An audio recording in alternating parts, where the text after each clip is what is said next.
शासनामार्फत आज या लोणंद त्या ठिकाणी प्रदर्शनामध्ये गोपीनाथ मुंडे शेतकरी अपघात विम्याचा आम्ही स्टॉल लावलेला आहे। याचा उद्देश असा की आपला खंडाळा तालुका असेल किंवा लोणंद असेल या ठिकाणी NH4 असेल किंवा लोणंदमधून आपलं रेल्वे स्टेशन असेल या ठिकाणी वरचीवर अपघात होतात। तर त्यामध्ये बरेचसे शेतकरी असतात, परंतु त्यामध्ये शेतकऱ्यांना ही योजना माहीत नसल्यामुळे आम्ही या ठिकाणी या प्रकारचा स्टॉल उभा केलेला आहे, जेणेकरून शेतकऱ्यांना त्यांच्या मृत्यू पश्चात त्यांचे जे कोणी वारसदार असेल त्यांना त्याचा या योजनेचा फायदा मिळावा म्हणून आपण या ठिकाणी हा स्टॉल लावले। यामध्ये आपण जे विविध प्रकारचे 11 ते 12 अपघात होतात, त्यामध्ये तुमचा विजेचा धक्का असेल, रस्ता अपघात असेल किंवा जंगली प्राण्यात हल्ला असेल किंवा सर्पविंचूचा दंश असेल किंवा पाण्यात बुडून ते होणारा मृत्यू असेल, असे जे विविध प्रकारचे अपघात होतात त्या अपघातामध्ये जर एखाद्या शेतकऱ्याचा मृत्यू झाला तर त्याच्या पश्चात त्याच्या कुटुंबियांना काहीतरी भरपाई मिळावी या उद्देशाने शासनाने ही योजना गोपीनाथ मुंडे शेतकरी अपघात विमा आणलेली आहे। त्याच्या कुटुंबियांना फायदा व्हावा, जेणेकरून समजा जर शेतकऱ्याचा दुर्दैवी मृत्यू झाला तर त्याच्या वारसाला त्याच्या मृत्यू पश्चात आपण शासनातर्फे 2 लाख रुपयाचा विमा देतो आणि एखादा अवयव जर त्याचा निकामी झाला तर त्याला आपण साधारणपणे 1 लाख रुपयेपर्यंत अनुदान देतो। या योजनेचं वैशिष्ट्य की यासाठी आपणाला कोठेही त्याचा आपण जसं LIC किंवा इतर योजनेचा प्रीमियम भरतो तसा याचा कुठेही आपल्याला प्रीमियम भरायला लागत नाही। यासाठी शासन प्रत्येक शेतकऱ्याचा दरवर्षी 18 रुपये याप्रमाणे विमा हप्ता भरत असते। याबद्दल आपणाला या स्टॉलला काही शेतकऱ्यांनी पण भेट दिलेली आहे, त्यांची आपण काय प्रतिक्रिया जाणून घेऊ। मी राजेंद्र चव्हाण, एक शेतकरी, आज या ठिकाणी कृषी प्रदर्शनामध्ये या ठिकाणी जे शेतकऱ्यांसाठी जी एक अपघात विमा योजना या संदर्भामध्ये अत्यंत चांगल्या प्रकारची या ठिकाणी माहिती देण्यात आलेली आहे। शेतकरी शेतामध्ये काम करत असताना बऱ्याच प्रकारे त्याला धोका पत्करून काम करावं लागत असतं। शेतामध्ये विजेचा शॉक बसू शकतो, कॅनलमध्ये काम करत असताना बुडून मृत्यू होऊ शकतो, अन्य कितीतरी सर्पदंश असेल, रात्रीच्या वेळे पाणी देताना जंगली प्राणी हल्ला करू शकतात। अत्यंत धोक्याची अशी कामे शेतकरी करत असताना तो कुठल्याही प्रकारचं कुटुंबाची जी एक पालन करता या नात्याने त्या ठिकाणी त्याची विमा किंवा कुठल्या प्रकारचं तो नियोजन करत नसतो। महाराष्ट्र शासनाने अत्यंत चांगल्या प्रकारची गोपीनाथ मुंडे विमा योजना शेतकऱ्यांसाठी आणलेली आहे आणि निश्चितच त्या योजनेचा सर्वसामान्य शेतकऱ्यांना अत्यंत चांगल्या प्रकारचा फायदा होऊ शकतो।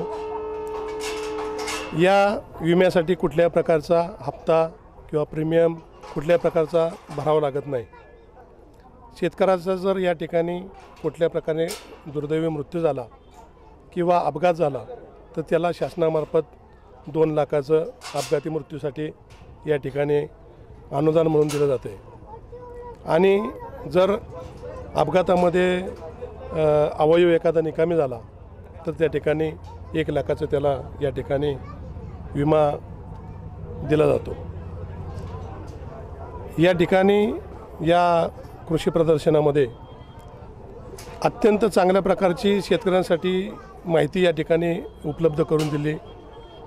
तालुका कृषी अधिकारी मांगले साहेबांचं मी अत्यंत आभार मानतो की जे सर्वसामान्य शेतकऱ्यांना या गोष्टी बऱ्याच अंशी माहिती नसतात की आपल्याला मोफत विम्याची योजना या ठिकाणी शासनाने दिलेली आणि अशा प्रकारचं जर कुठल्या प्रकारचं जर शेतकऱ्यावर संकट आलं तर माझ्यासारखा सुद्धा सर्वसामान्य शेतकरी या ठिकाणी सदरच्या शेतकऱ्याला अत्यंत चांगल्या प्रकारची मदत करू शकतो आणि अत्यंत सोप्या पद्धतीनं अगदी कमी कागदपत्रामध्ये या ठिकाणी शेतकऱ्याला तो विमा मिळवण्यासाठी प्रयत्न करू अशी या ठिकाणी मी सुद्धा या ठिकाणी ग्वाही देतो आणि पुन्हा एकदा या ठिकाणी महाराष्ट्र शासन कृषी विभाग आपला खंडाळा तालुका यांचे अत्यंत आभारी ऋण व्यक्त करतो. धन्यवाद.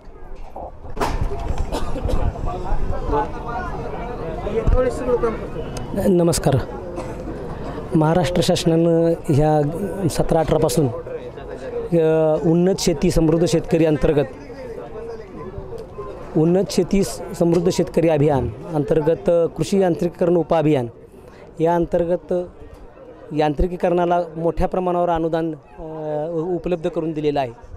त्याचा एक भाग म्हणून हे कोणती यंत्र आहेत, कशाला अनुदान दिलं जातं, किती अनुदान दिलं जातं हे शेतकऱ्यांना समजावं या उद्देशानं हा आम्ही स्टॉल मांडलेला आहे. याच्या व्यतिरिक्त शेतकऱ्यांना अनुदान देणं, शेतकरी बचत गटांना अनुदान देता येईल का, किंवा शेतकऱ्यांना असं अवजार बँक करता येईल का, या असाही एक शासनाचा यात उद्देश आहे.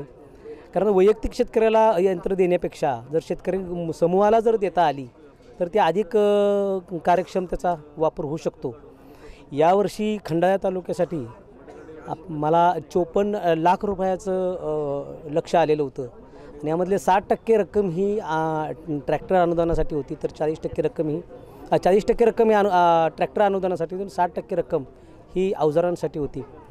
यासाठी आम्ही सुरुवातीला एप्रिलमध्ये सगळ्या शेतकऱ्यांकडून अर्ज मागवून घेतले. त्याच्यानंतर त्याचा आम्ही एक सोडत केली सगळ्या शेतकऱ्यांसमोर की ह्या कोणत्या अगदी अत्यंत पारदर्शक पद्धतीनं ह्याची सोडत केली. आणि मग ज्याचे शेतकरी भेटतील किंवा जसे शेतकऱ्यांचं त्यांचा नंबर येईल त्यानुसार आपण शेतकऱ्याला याच्यात खरेदी करायला पूर्वसंमती दिलेली आहे. त्यातपूर्वी आपण एक लाभार्थी निवडीचं पत्र दिले, त्यानंतर त्याला जे कोणतं मशिनरी घ्यायची आहे यासाठी आणखीन एक शेतकऱ्यांना मोकळीक ठेवलेली आहे की त्याला कोणत्याही याच कंपनीचं घ्यावं, हेच मॉडेल घ्यावं असं कोणतंही बंधन केलेलं नाही. त्याला जे आवडेल ते घ्यावं, परंतु ते ISI मार्क असावं, त्याचा टेस्ट रिपोर्ट उपलब्ध असावा, अशा पद्धतीनं आपल्याला त्या शेतकऱ्यांना मोकळीक दिलेली आहे. त्यानंतर त्याला आम्ही पूर्वसंमती देतो. पूर्वसंमतीनंतर 1 महिन्यात त्यानं ती खरेदी करणं अपेक्षित आहे.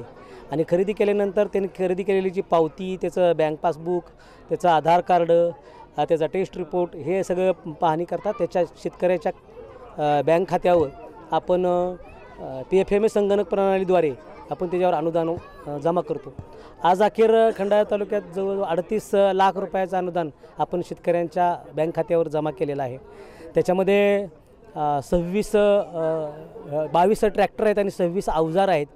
आणि कालही या कृषी प्रदर्शनाच्या निमित्तानं आम्ही 10 ट्रॅक्टर शेतकऱ्यांना त्याचं वाटप केलेलं आहे. त्याचं 2 दिवसात आम्ही त्याचं अनुदानी जमा करतो आहे.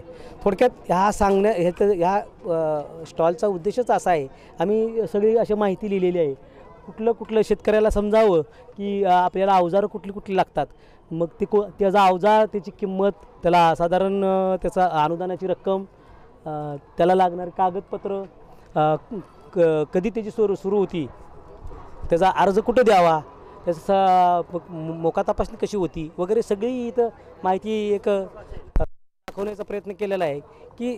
आणि या निमित्तानं शेतकरी इथं आला तर आम्ही त्याच्या गरजेनुसार आम्हीसुद्धा यंत्रसामुग्री त्यांना सुचवतो. अशा पद्धतीनं ही जी योजना आहे अत्यंत शेतकऱ्यांना लोकप्रिय झालेली योजना आहे. अत्यंत पारदर्शक कारभार होतो आणि त्याच्यामुळे शेतकऱ्याच्या बँक खात्यावर होतात. त्यामुळे आता शेतकऱ्यांचा खूप ओढा वाढलेला आहे. आणि त्यांचे हेही लक्षात आले की इथं अनुदान देताना असेल किंवा शेतकऱ्यांची निवड करताना असेल कोणत्याही प्रकारे त्याची अपारदर्शकता ठेवलेली नाही, कोणत्याही प्रकारचं त्याला अडवणूक होत नाही. आणि जे आम्ही केलेले सोडती केलेल्या आहेत त्या सोडतीसुद्धा सर्व शेतकऱ्यांना बोलवून, लोकप्रतिनिधींना बोलवून आपण हे केलेलं आहे. याच्या व्यतिरिक्त ह्या यांत्रिकीकरणाच्या व्यतिरिक्तसुद्धा काही छोटे आम्ही यंत्र ठेवलेली आहेत.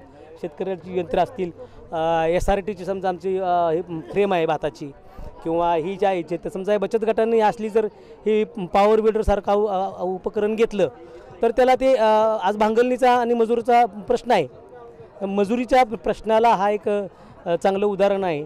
हे जर आहे 1 लिटरमध्ये किंवा एखाद्या बचत गटाने हे घेतलं तर त्या बचत गटातले जे सदस्य आहेत त्यांच्या सदस्यांचं किंवा त्याच्या बाहेरचं सुद्धा आपल्याला हे वापरता येईल आणि मशागती अभावी किंवा वेळेत मशागत झाली नाही म्हणून जे पिकाच्या उत्पादनावर परिणाम होतो ते उत्पादनावरचा परिणाम टाळण्यासाठी कोणकोणती अवजारं आहेत आम्हाला जागेअभावी जेवढी शक्य होतील तेवढी आम्ही मांडायचा इथं प्रयत्न केलेला आहे. शेतकऱ्यांना समजून सांगायचा प्रामाणिक प्रयत्न केलेला आहे. शेतकऱ्यांचेही आम्हाला चांगले अभिप्राय इथं मिळत आहेत. त्याच्यामुळं मी या स्टॉलच्या बाबतीत मांडण्याच्या बाबतीत मी खूप समाधानी आहे. धन्यवाद. मी रामचंद्र दत्तो पाडळे, राहणार लोम, तालुका खंडाळा, जिल्हा सातारा. मी उन्नत शेती समृद्ध शेतकरी या योजनेअंतर्गत महिंद्रा जिओचा ट्रॅक्टर घेतलेला आहे. 2 बैलं पाळणे शक्य नसल्यामुळं मी या कृषी यांत्रिकीकरणाकडे वळलो आणि त्याचा फायदा मला आता होणार आहे की शेतीतलं उत्पन्न वाढणार आहे. महिंद्रा जिओ ट्रॅक्टर 4 व्हीलर असल्यामुळं बरीचशीच कामं माझी त्याच्यावर होणार आहेत शेतीची आणि याचं अनुदान मला मिळालेलं आहे. उन्नत शेती समृद्ध शेतकरी योजनेअंतर्गत मी पहिल्यांदा अर्ज केला होता आणि तो अर्ज केल्यानंतर माझा नंबर आला लकी ड्रॉप्रमाणे. त्याच्यानंतर मी खरेदी केलेली आहे ट्रॅक्टरची. आता ट्रॅक्टर मी सध्या वापरत आहे तो.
अरे वा दोघं कृषी विभागाकडून असा एक मी कोण तिथून सुरुवात. मी अमुक माझं गाव अमुक. मी फळराम ज्ञानबा गुंगे, राहणार वाठार बुद्रुक, तालुका खंडाळा, जिल्हा सातारा. एक खोतखोर शेतकरी म्हणून कृषी विभागाकडून जो फॉर्म्युला आला त्याच्या निमित्ताने मी एक फॉर्म भरला होता आणि लकी ड्रॉमध्ये तो माझा नंबर आला. त्याच्यानंतर मी अति उत्सुकतेने तो ट्रॅक्टर घेण्यासाठी तयार झालो. तुम्हाला पूर्वसंमती मिळाली? अर्जाची पूर्वसंमती मिळाली. कुबोटा कंपनीचा ट्रॅक्टर, त्यामुळे मी घेतला. कृषी प्रदर्शन लोणंदमध्ये मी घेतला. कृषी प्रदर्शन लोणंद येथे कृषी प्रदर्शन चालू होतं. त्या प्रदर्शनामध्ये मला तो कुबोटा ट्रॅक्टर पाहिला आणि तो मला घेऊशीच वाटला.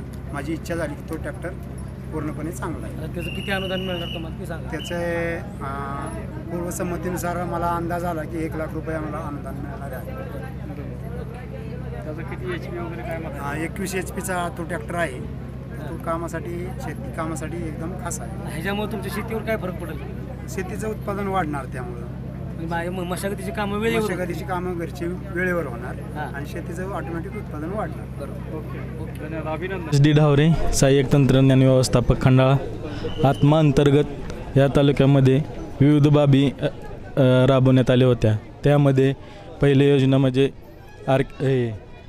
PKVY परंपरागत कृषी विकास प्रकल्प. सेंद्रिय शेतीचा आपण आपल्या जिल्ह्यामध्ये 26 गट तयार झालेले आहेत. त्यापैकी खंडाळा तालुक्यामध्ये 2 गट तयार झालेले आहेत. एक गट 50 एकरचा, एका गटामध्ये साधारणपणे 50 शेतकरी आणि 50 एकर अशी ही योजना आहे. सेंद्रिय शेतीबद्दलची माहिती, त्यानंतर विविध प्रकारची सेंद्रिय शेती कशी केली जाते त्याबद्दल माहिती दिली जाते या योजनेअंतर्गत. त्याच्यानंतरनं आपण खंडाळा तालुक्यामध्ये मत्स्यपालनाचा एक प्रोजेक्ट घेतला होता. त्यामध्ये 33 लाभार्थी होते. एका शेतकऱ्याला 200 बुटुकले दिले होत्या. आपल्या मध्यवर्ती जे डोंबलकवडीचं डॅमचं हे आहे ना, तिथून ते मत्स्यबीज घेतलं होतं आणि त्याचं प्रात्यक्षिक दिलेलं आहे 33 आपल्या खंडाळा तालुक्यामध्ये. आणि त्याचं प्रशिक्षण पण झालेलं आहे मत्स्यपालनाचं. त्याच्यानंतरनं आपण एक खंडाळा तालुक्यामधील डाळिंब संशोधन केंद्र सोलापूर येथे एक सहल काढलेली. त्याच्यामध्ये पण 50 शेतकरी सहभागी झाले होते.